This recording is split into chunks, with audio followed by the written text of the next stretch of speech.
Well, greetings. Just a quick screen flow video here. I am speaking at the Building Tomorrow's Church conference up in Flagstaff, Arizona.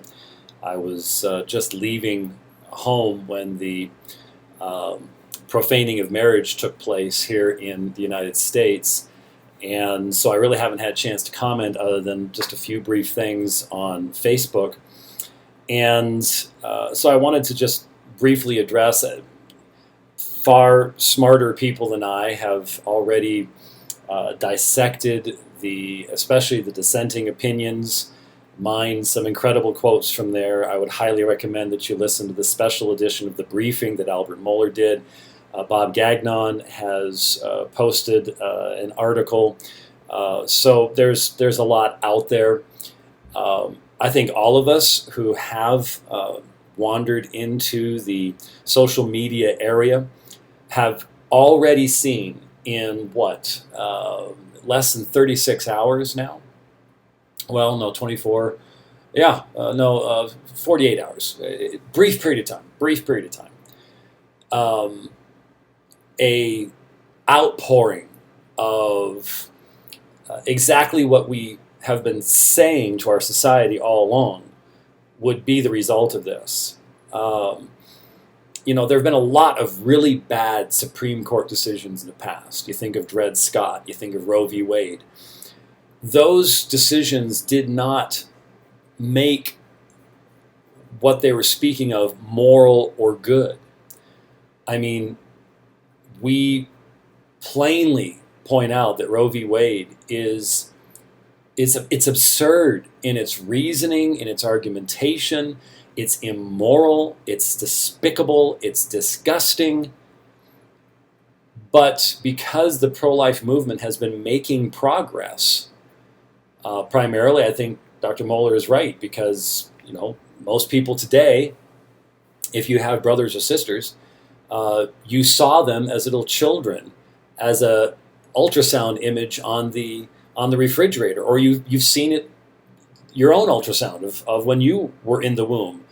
And it's just so plain, it's just so obvious in the mind that this is humanity. This is where I began. There's no other point where you can go, well, yeah, I started here. It's just so obvious. And yet you'll notice that there's something different about this decision and the results in people's minds. And it's Roe v. Wade was years and years and years ago. And as tragic as it was, it still took place at a time before the thorough secularization of our society. Now this decision comes, and those who are rejoicing in it cannot even control themselves in their expression of their newfound freedom to rebel against all that is good and honest and just. And they do that by, of course, turning around what is good and honest and just. And so instead of the good gift of God in maleness and femaleness, these have now become blurred and changed and variable, and husband and wife are now meaningless terms. Marriage itself is becoming a meaningless term. And they rejoice in this because this is an aspect of the rebellion that they have. This morning I wake up and there are people on Facebook trying to get me thrown off of Facebook.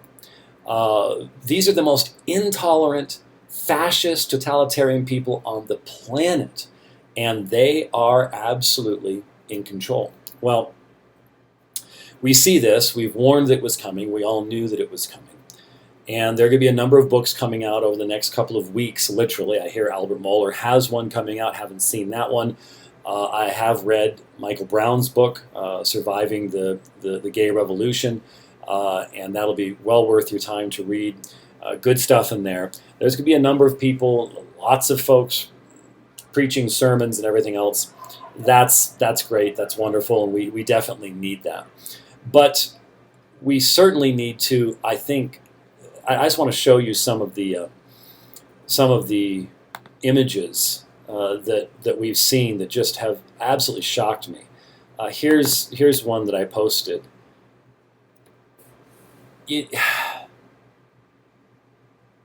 it just, this, as I commented on Facebook, this is in your face. In your face, knowing that there are so many in our society who, for incredibly solid, sound reasons, see this as absolutely a degradation of this nation. The White House, the people at Disney, the people involved in the control of these areas, they don't care. They want to express their utter disrespect and disgust at us, at anyone who would continue to show the moral restraint of the Christian worldview. They absolutely detest us. And this, you don't get more in your face than this. Especially the White House, the people's house.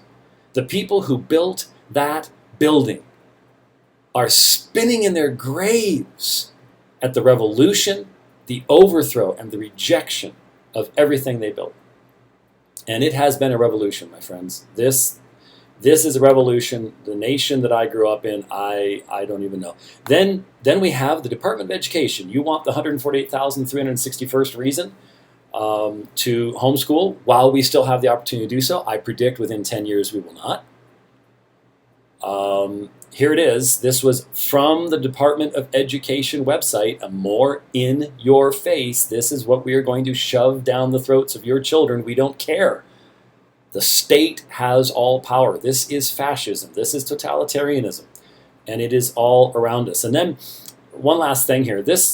I even changed my background on my page to this. I saw it appear yesterday. And I stopped and I was looking at it and said, okay, obviously this is 1930s Germany. And I look at the one guy, and I wish it was a little clearer. It would be interesting to see a little bit more of his face. But so many people have already been complaining, oh, you're making us out to be like Hitler. Well, the fascism is pretty much the same. Yeah. There is a direct parallel in as far as fascism is concerned, because you have just all the people getting together. Everybody has to go the same way. Everybody has to think the same thing. There can be absolutely no difference of opinion here. There will be no debate. There will be no discussion. We will just do it the way we do it. Follow along, or you will be punished. That is exactly what we're experiencing in our society. And so there is a direct parallel there.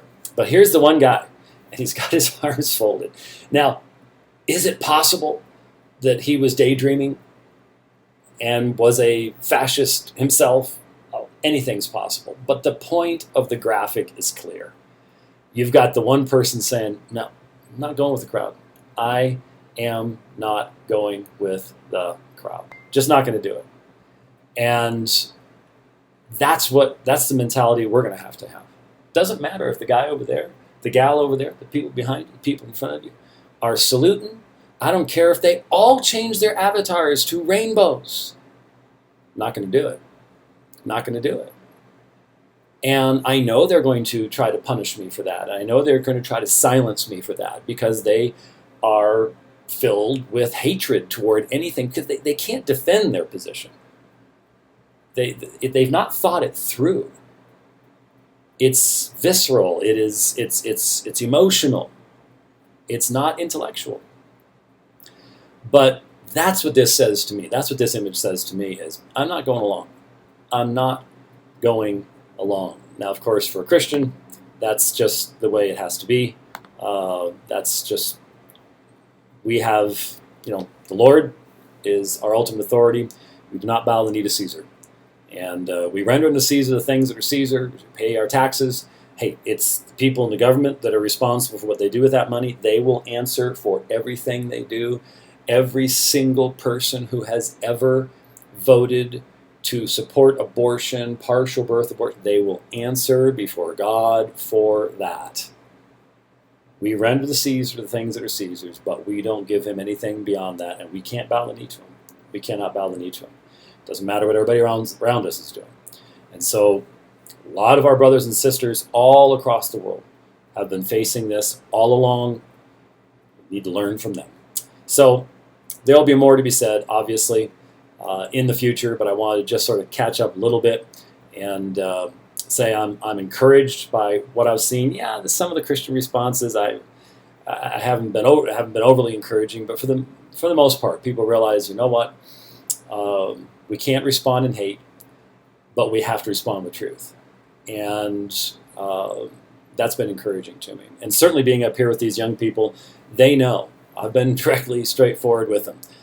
They know that their generation, the weight of this is going to fall most heavily upon them and those that are young at this point in time. So, wanted to catch up. Thanks for watching this. We'll see you next time. God bless.